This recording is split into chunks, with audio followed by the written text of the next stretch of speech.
Remue ménage.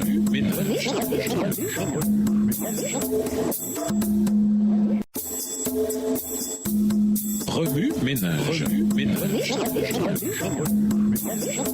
Bienvenue dans votre émission Remue ménage. Nous voilà à la leçon de lundi. Tout ce qu'il a. Lisons Jacques 1, le verset 27. Jacques 1, verset 27. La religion pure et sans tache devant Dieu notre Père consiste à visiter les orphelins et les veuves dans leurs afflictions et à se préserver des souillures du monde. Il n'est que trop facile de dire combien le monde souffre, combien il ne comprend pas la vérité, combien il est enchaîné par le péché et la dépendance. De dire que s'il cédait lui-même, tout rentrerait dans l'ordre. Si les êtres humains pouvaient réfléchir plus logiquement, disons-nous, s'ils étaient moins absorbés par la douleur et la confusion, ils cesseraient de pécher. Nous en parlons comme si c'était leur travail de se sauver eux-mêmes du péché, de la dépendance et des mauvais choix de vie. Je me demande souvent si nous gardons la balle dans leur camp parce que nous préférons cela à la vérité. La vérité selon laquelle cette responsabilité est entre les mains du Christ, ce qui inclut l'Église, son corps. Avez-vous déjà eu l'impression que l'Église n'était pas ce que vous espériez? Qu'elle n'était qu'à peine davantage qu'un endroit où l'on peut se tenir et se détendre? Qu'elle était totalement dépourvue de puissance transformatrice? Le commentaire suivant donne matière à réflexion. Le caractère réel de l'Église est déterminé non pas par sa profession de foi, aussi élevée qu'elle soit, ni par les noms qui sont inscrits dans ses registres, mais par ce qu'elle a accompli réellement pour le maître, par le nombre de ses membres fidèles et persévérants. Le zèle personnel, l'effort individuel, vigilants font davantage pour la cause du Christ que les sermons et les professions de foi. Se pourrait-il que nous nous soyons appuyés sur des sermons pour transmettre le message et pour garder l'Église en santé, oubliant que nous avons tous un don dont nous sommes responsables devant Dieu?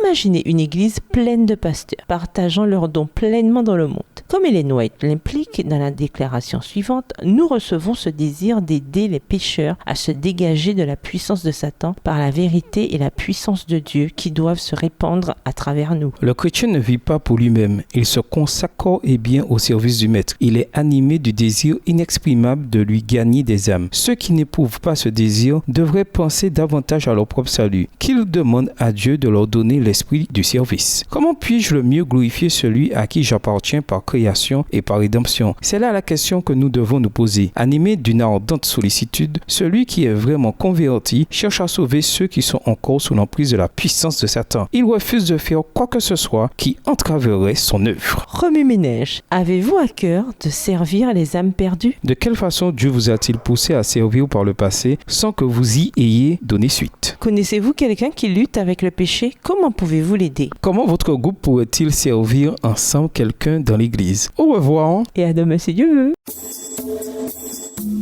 Remue ménage. Remue ménage.